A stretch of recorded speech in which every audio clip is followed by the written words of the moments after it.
and welcome to Citation Needed, the three-man podcast where we choose a subject, read a single article that's about it now. on Wikipedia. That's it. It's locked in. 3 men. Next week, 2 of us. Oh, 2-man podcasts don't work. That's stupid. Just me singing all the songs from Frozen while I cry. This is setting up a weird murder game, just so you know. Remember what happened last time? Tontine! All right, this is the internet. This is how it works now. I'm Eli Bosnick, and I'll be pulling off the scam tonight, but I'll need some people who are technically and legally my equal partners, which pretty much means best friends. Cecil and Heath. Love you. Thank Love you, buddy. Love you too, Heath. Cheers. Oh, Cheers. Not you, Eli. I thought you... I was talking to Cecil. Before we begin tonight, I'd like to thank our patrons. Do you know that there are literally dozens of people skidding along on the technical loophole of this being a free podcast, while the rest of you pay our good and righteous salary over at patreon.com/citationpod? Well, those free writers might think they have the upper hand, but you patrons get the commercial-free version of every single show, plus bonus shenanigans at the start of every episode, and bonus episodes with topics like The Banana Man by Ray Comfort, articles from Black Belt Magazine, and coming soon, by which I mean last week, an article about deep sea fishing that might truly be the most unhinged thing we've ever talked about, without raising $80,000 for Kamala Harris. If you'd like to learn how to join their patronic ranks, be sure to stick around till the end of the show. And with that out of the way, tell us, Heath, what person, place, thing, concept, phenomenon, or event will we be talking about today? We're going to be talking about Mickey Barreto and the best housing deal in the history of New York City. All right. So, Heath, who is Mickey Barreto? Okay, that's racist. Don't I'm do it like sorry. that. Nope, I'm allowed. Racist. He's not Italian. Mickey Barreto is a crazy person, but also a personal hero of mine. He managed to live in a fancy New York City hotel for 5 years, and all it cost him was one easy payment of $200.57. That's it. He's also been living rent-free in my head ever since I read the article about him in the New York Times earlier this year. So you're going to hear about Mickey being a conspiracy theory lunatic, and that is definitely bad and dangerous, potentially. However, he is also a master of loopholes, which are like raindrops on roses for me, like my favorite things. And even better, pretty much the only victim of his amazing loopholing scheme is a giant hotel owned by an evil religious cult. So, get good. I don't care. Exactly. Yeah, we stand a bad guy fight here on Yeah, Citation exactly. Needed, and we're not Exactly. ashamed. Okay, so It's like my Pitch source Black. for the whole story. My source for the whole Which is story an awesome movie, is- by the way. Pitch Black is an amazing movie. Oh, Just great. Oh, saying it's an out excellent loud. movie. Phenomenal. All the Absolutely. Riddick movies are amazing. Do you know he made James Judy Dench play D&D with him? That's amazing. Seriously? Wow. Yeah.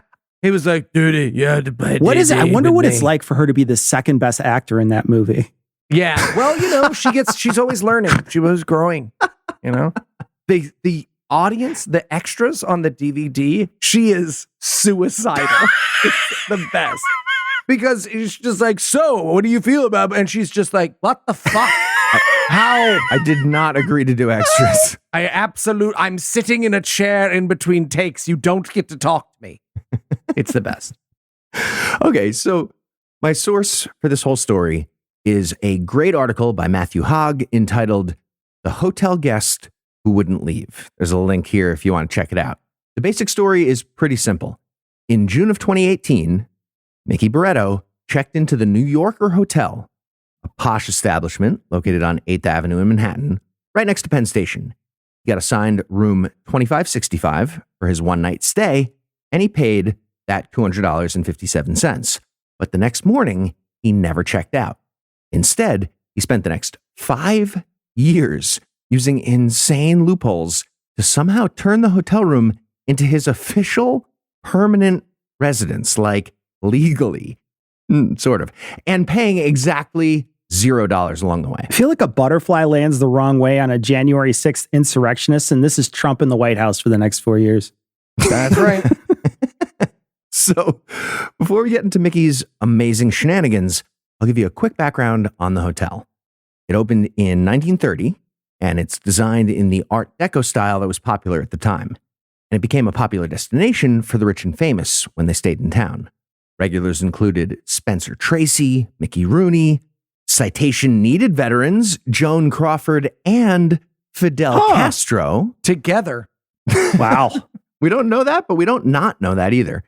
Also, John F. Kennedy during his time in the U.S. Senate, and Muhammad Ali following his fight with Joe Frazier at nearby Madison Square Garden.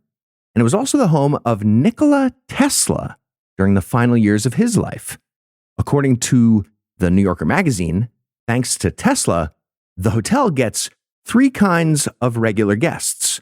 Quote, electrical engineers and technology enthusiasts, people interested in UFOs, anti-gravity airships, death ray weapons, time travel, and telepathic pigeons. That's all the second group. And the third group is people from Serbia and Croatia. Well, yeah, it's because the vibrations of space are perfect for communing with higher beings. Also, room service makes an amazing paprikash. Have you had their paprikash? That's good stuff. So Mickey Barreto never mentioned anything about Nikola Tesla that I'm aware of, but he definitely fits into that second category of regular guests at the hotel. Mickey didn't respond to my emails or comment. Rude. I can assure you he's definitely into UFOs, anti-gravity airships, death ray weapons, time travel, and probably telepathic pigeons. And if you talk to him at a bar, I'd say within 30 seconds, he is 100% bringing up how Tesla invented like cold fusion and the lizard aliens are hiding it or something very similar. And this next part is verified by the Times. He will definitely tell you that he's the first cousin, 11 times removed, of the oldest son of Christopher Columbus.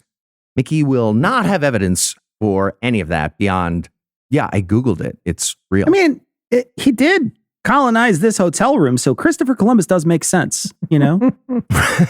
So, one other detail about the hotel. Just don't want to touch the blanket, you know? You want to stay away from the blanket. We're not changing your sheets anymore. You got us once. It was purchased in 1976 by the Reverend Sun Myung Moon, the self-proclaimed Messiah, who's the reincarnation of Jesus Christ of Nazareth. These people are so crazy. And founded the Holy Spirit Association for the Unification of World Christianity, also known as the Family Federation for World Peace and Unification, also known as the Unification Church, also known as a ridiculous evil cult. Yeah. Yep. One of its offshoots, founded by a son of the Reverend. That offshoot is called Rod of Iron Ministries, and they seem to be focused on worshiping literally the AR-15 assault rifle and focused on buying up land around the country to build treason lairs. And followers of the Unification Church occupy a whole bunch of the residential space in the hotel to this day. Yeah. In other words, you don't have to feel bad about anything that happens in this episode, podcast listener. So the Times did a series of interviews with Mickey Barreto, and here's what they learned. That's the TLDR. Yeah, that's the TLDR. That's right. So on the first night at the hotel, Mickey's partner mentioned hearing about an obscure, affordable housing law that might apply to New York City hotels. And conversations that start with, one simple trick end up leading to something stupid every single time. This was no different in terms of the stupid, but it was at least somewhat real. They started Googling stuff about a secret section of a state housing law called the Rent Stabilization Act of 1969. The law made rules about rent prices, and that included any room in a large enough hotel that was built before 1969 and could be rented for less than $88 a week as of May 1968. According to the law, anyone renting a room in that type of hotel can become a permanent resident by asking for a lease at a discounted wholesale price. And they kind of have to just give it to you and you become a permanent resident. And also, as part of that law, if somebody just asked for a lease, the room would then become a subsidized apartment inside the hotel, and the new resident had to be provided with all the same services and amenities as a normal hotel guest. And the New Yorker Hotel was on the list of buildings that are subject to the rule. They actually looked it up on Google. They found some spreadsheet that showed the New Yorker Hotel on that list. So all of that stuff that they were looking up about the one simple trick is technically true. Heath's favorite kind of true. The best kind of true.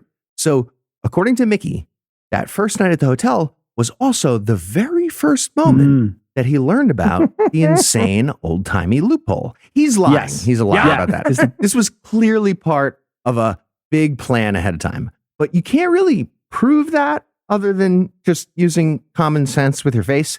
Everything he's about to do is so clearly part of a premeditated plan to use the one simple trick.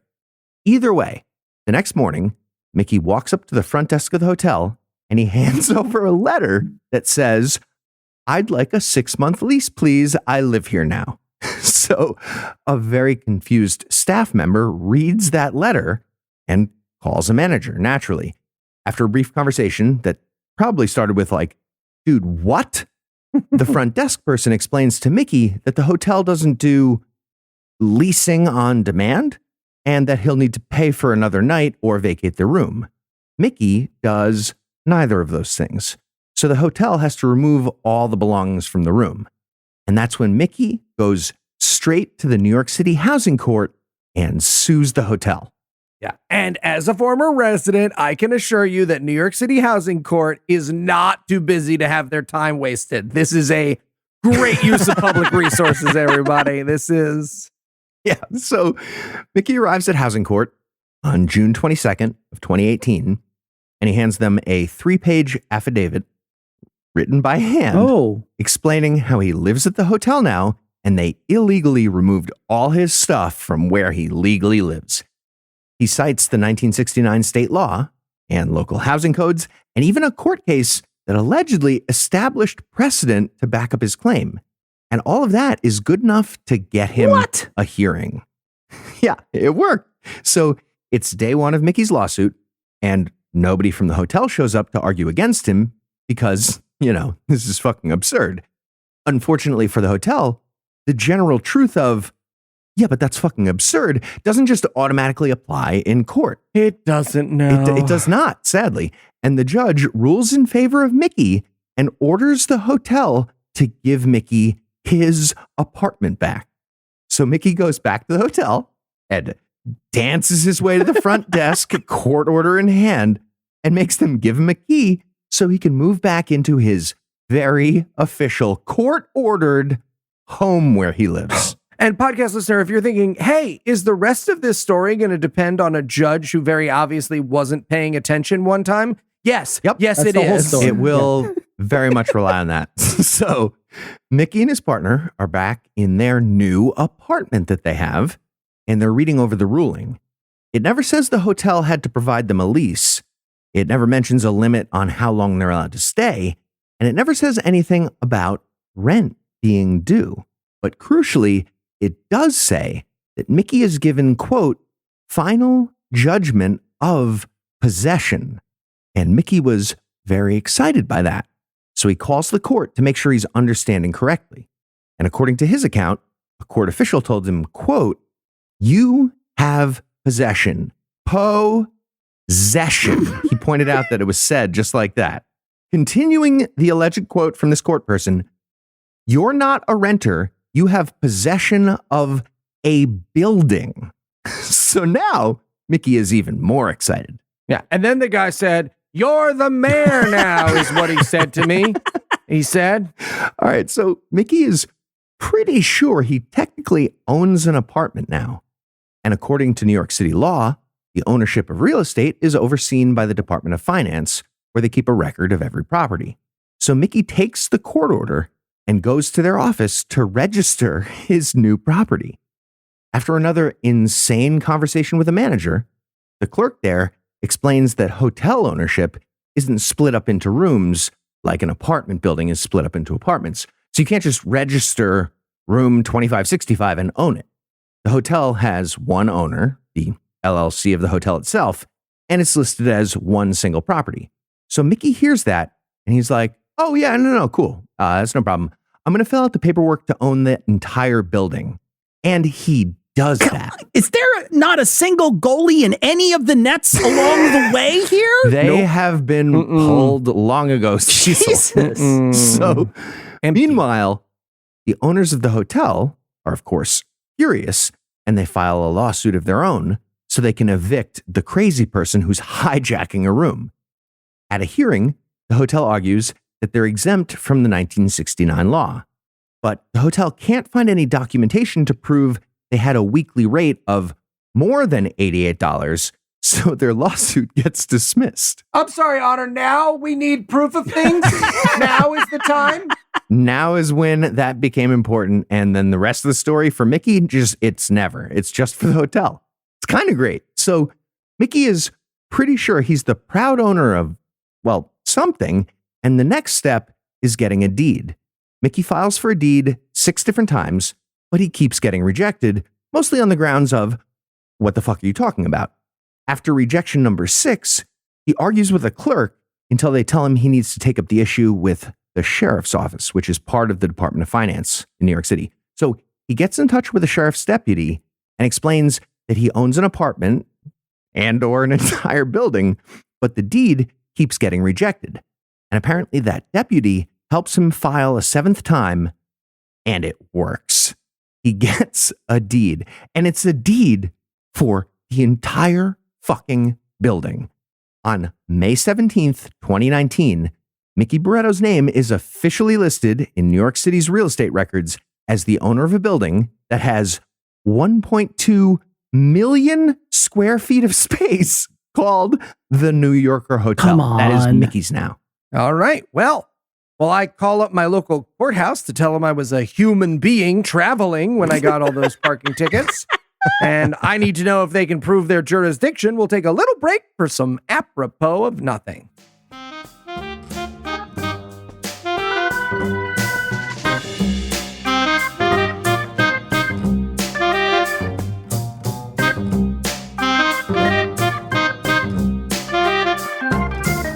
Darling, I told you I'm speaking to the judge today. I'll see if we can stay at my sister's till we get a court order.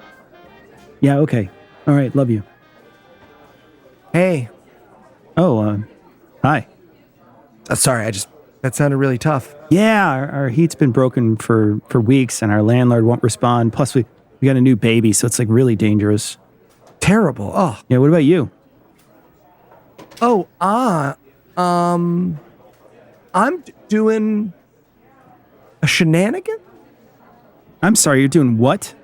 I used a bunch of legal loopholes to defraud a hotel. And so, yeah, that's what I'm doing here. I'm defrauding a hotel. Oh, Yeah, and I'm mostly doing it by taking advantage of services and laws that are meant to protect you and your new baby. But you're just doing fraud with them is what you're doing. I'm doing fraud with them, yeah. Okay. All right, Mr. Barreto, you're up next. Great. All right. I see you, man. Good luck. Yep. See you, man. Also, all of you in the back, you're going to have to come back tomorrow. This dude here is doing a ton of fraud. It's going to take us all day to sort it out. You got Tomorrow's the weekend. It's going to be... Not my problem. Now get in here, you scamp. Okay, I'm coming. All right. I'm going to kill that guy. Classic fraud.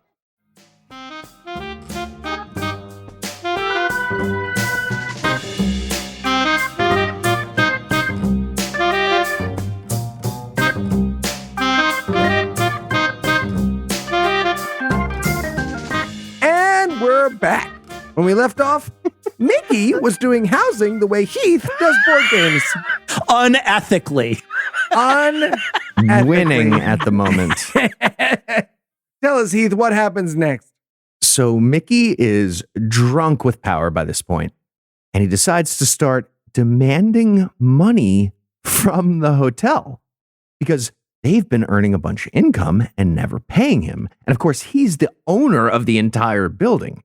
So he sends an email to the hotel's attorney demanding to be given their detailed financial records and claiming that he's owed at least $15 million already.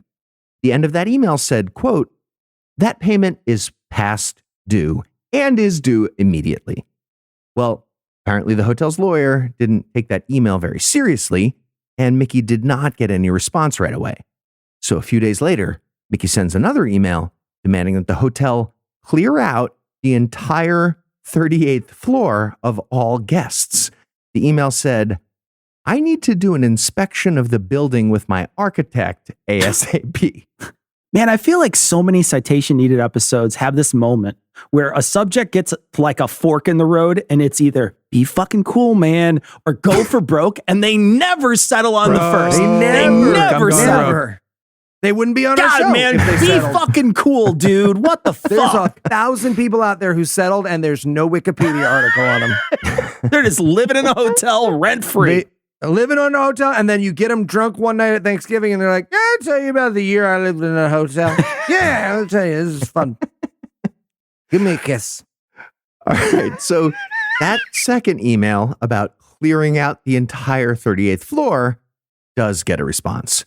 The hotel's lawyer wrote back, "What are you referring to?" And then Mickey I responded, get those from Ann on a pretty regular basis. Sure. Yeah. Mickey responded, "I have ownership rights in that building. That's what I'm referring to."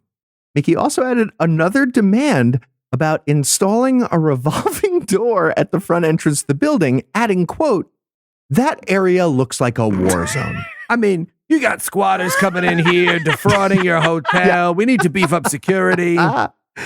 So now the hotel finally starts to recognize this absurd thing might be a real problem. And they have their lawyer file a lawsuit to officially give back the ownership of the hotel to the owners of the hotel. At the same time, Mickey sends an email to the property managers, that would be Wyndham Hotels and Resorts, explaining how he owns their building now. And they respond by asking for, naturally, the huge number of legal documents and records of sale that would go along with a new owner taking over. Mickey does not provide those because they don't exist. But he does send a letter to M&T Bank, the hotel's creditor, demanding that everything be put under his name from now on. M&T Bank does not do that. So close, buddy. So close. Man. He almost had it. Gosh. That was smart. You got to So go to the close. creditor. So next up in the business plan for the budding real estate mogul is getting paid by everyone who's renting retail space in the building. So he walks into the diner on the first floor and delivers a letter to the owner of the diner demanding that all the monthly rent checks going forward should be delivered to a new address. That would be room 2565, upstairs, this building, New York, New York. The owner of the diner reads that letter and he calls the Unification Church, and they tell him to definitely just ignore the crazy person. And according to the diner owner, Mickey never mentioned rent. Mickey never mentioned rent checks again. I'm so shocked someone even called to confirm because, hey, can you bring your money to some random hotel room? Feels like a little out of standard protocol, man. Right. I don't know, Cecil. My last apartment in New York gave me a $500 discount for bringing my rent in cash in an envelope to their office at the start of the month. I'm just saying it's not as uncommon as you think. That's a bunch of tax fraud right there. Wow. So maybe. Yeah. From there, we get another lawsuit by the hotel, this time demanding that Mickey stop pretending he magically owns a giant building and stop filing fraudulent paperwork to that effect. As usual, Mickey represents himself in court and argues that he never claimed to be the owner until after he got the title deed. And that means you're the owner, right? And this is when we finally get a moment of sanity in New York City court. The judge ruled, approximate quote, "You're lying. Also, that's a crime either way. It doesn't matter." So Mickey's deed was declared to be invalid and subject to criminal penalties about, forgery of official documents. Yeah. But luckily, Mickey knew that he could pay his fines by writing himself a giant check and then cashing it with the Chase banking app. And then Losing. You go to jail. And then going They to have to jail let for you. two things instead of just Right. one. Yeah. So following the ruling against him, Mickey's deed for the building is no good, but he remains an official permanent resident of the hotel. So he continues living there without paying, and he starts doing a bunch of weird research to keep the scam going. So, not clear how this part I'm about to tell you about was helpful to that cause, but his research includes doing a bunch of genealogy about his family history in Brazil. Barreto claims to be the chief of a tribe that he founded in Brazil. He is not. I didn't check on that, and neither did the Times, but he's not. He's not a chief I like that of anything. the Times didn't bother, because usually... Hey, editor, can I just hand wave this? Yes, you could just fucking hand wave it. It's fine. You don't have to. It's fine. So, thanks to his genealogy work, this is when Mickey decides that he's a direct descendant of Christopher Columbus and also part of the royal family of Portugal, and he will require all the legal protections that go along with What that. are those? Those would be nothing. Okay. That's nothing, All right. Cecil. Thank Good you. question. Nonetheless, Mickey starts demanding to be identified by his new official name as part of the Columbus family. In a court filing from 2021, he insisted on being referred to by, quote, my family name, Muniz Barreto Columbus. Sure, Muniz, you're going to prison? Yeah. Right. Mickey also starts doing research about the Unification Church at this point. Muniz, please. And sorry. Mr. Muniz Barreto Columbus starts doing research about the Unification Church. And he becomes convinced they were sending the profits from the hotel to North Korea. And that's a violation of economic sanctions imposed by the United States government. According to the Times, quote, Mr. Barreto said that his concerns about the finances of the religious organization became the main driver for staying in the hotel.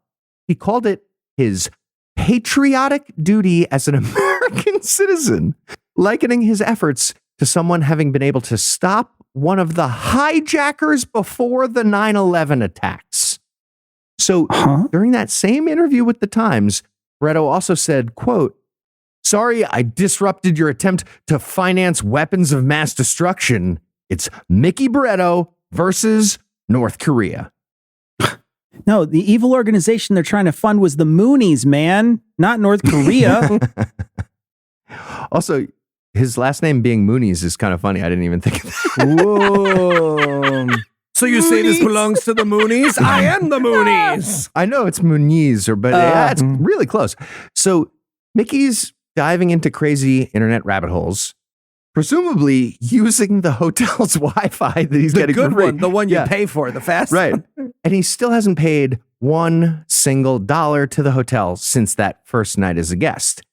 He's no longer the official owner of the building, but he does have court rulings that give him the right to a discounted long-term lease on the room. And apparently the hotel kind of has to play along with that. So they actually offer him a lease. But Mickey refuses to sign it and claims the rent price that they offered was too high and therefore in violation of the law from 1969. And he continues living rent-free for the next 3 years. He got several more offers from the hotel for a lease during that time, but he declined those too, citing North Korea-based fraud and, of course, his patriotic duty to stop 9/11 or this. Okay, so fast forward to 2023, and the hotel finally gets a judge to acknowledge the insane scam that's going on. No idea why it took that long, but it finally happens. I know why I took that one. Having refused to pay rent for years, the ruling goes in favor of the hotel, and Mickey gets evicted in July. But he doesn't leave New York. And 2 months later, he files more paperwork with the city, including a deed showing that the entire building had in fact been transferred to his name. Of course, that was more fraudulent shenanigans, but it did cause the hotel to lose a property tax exemption they had, and it cost them about $2.9 million in additional taxes. Which is funny and cool. I'm just saying, Right? Mickey isn't all bad, everybody. That's great work. That's great Like the work. first So- time a church has ever paid taxes. That's amazing. That's what I'm saying. Yeah. We did it. So the hotel and the Unification Church are even more furious now, which is We get fucking away with this all the fantastic. time, fuckers. And they ask a judge to hold Mickey in contempt. That works. And about a week later, Mickey gets arrested and charged with 24 counts of criminal everything, including 14 felony counts of real estate fraud. He'll be tried in the New York Supreme Court, and he's facing several years in prison if he gets convicted. And the article from the Times closed it out with one more just amazing detail. Mickey was held in jail briefly after getting arrested before getting released on his own recognizance to await his trial. And apparently he demanded his one phone call, and the cops let him do it. And for his one phone call, Mickey Barreto called the White House of the United States government in Joe, Washington, pick up. D.C. It's Mooney. Yeah. You know it's me. Yeah. So they did not pick up. Aw. So he left a message for the White House, making sure they knew about his whereabouts. Believe it or That's not, important Joe to him. Biden isn't at home. So, yeah, Mickey Barreto is almost certainly going to prison. And also, he's a hero. Both of those things can be true. And if you had to summarize what you learned in one sentence, what would it be? Yeah, if you want a church to pay property tax, it's going to be a long fucking ordeal. You got to do some stuff. You better Do work. some work. All right. And are you ready for the quiz? Ready. All right, Heath. After he gets out of jail, what should Mr. Barreto change his name to? A. One weird, tricky Barreto. B. Not guilty. They'll never see it coming. Oh, clever. Or C. The Unification Church LLC. Oh man, that's a tough call. I think the not guilty thing's pretty awesome because he'd just be like, ha, he said it technically and just dives out. Yeah. I like that. That's correct. One of the reasons, Heath, that he was kicked out was that he kept blaring music. And what was the song of his choice? A. This is so bad. Foreclose High Rise Forever. B. Fantastic. Balk Like an Eviction. C. Oh, Mickey, you're so fine. Or Phenomenal. D. Mooney for Nothing. Okay. Some excellent choices. Walk like an eviction is so good. It is So good. not correct. I'm sorry. It's Foreclose High Rise Forever, So close. which is really bad and terrible. And I win. Go ahead and say You it. win. Say it. Cecil Thank you. wins. When Tom comes back, if he comes back from If eating Tom pancakes, comes back. he will be the essayist. They're busy. They're busy. All right. Well, for Tom, Cecil, Noah, and Heath, I'm Eli Bosnick. Hey, thank you for hanging out with us today. We'll be back next week, and by then, Tom will be an expert on something else. Maybe. If he shows up. Between now and then, you can hear our other shows in the other places. And if you'd like to help keep this show going, you can make a per episode donation at patreon.com/citationpod. You'll get that bonus episode. Really do check it out. It is so good. Or The extreme fishing phenomenon. So is good. I think it might be our Genuinely best outstanding. bonus. Yeah. So good. Or leave us a 5-star review everywhere you can. And if you'd like to get in touch with us, good luck. Check out past episodes, connect with us on social media, or check the show notes. Be sure to check out citationpod.com. All right, Mr. Barreto. Don't forget the hearing next week to see if the lease the hotel was forced to give you was too expensive, okay? You got it. I have a feeling it's gonna be. Yeah, me too. Excuse me. I've been waiting here for like. If you gosh, are rude to me, I will send you to jail for 30 days right now. Noted. Sorry.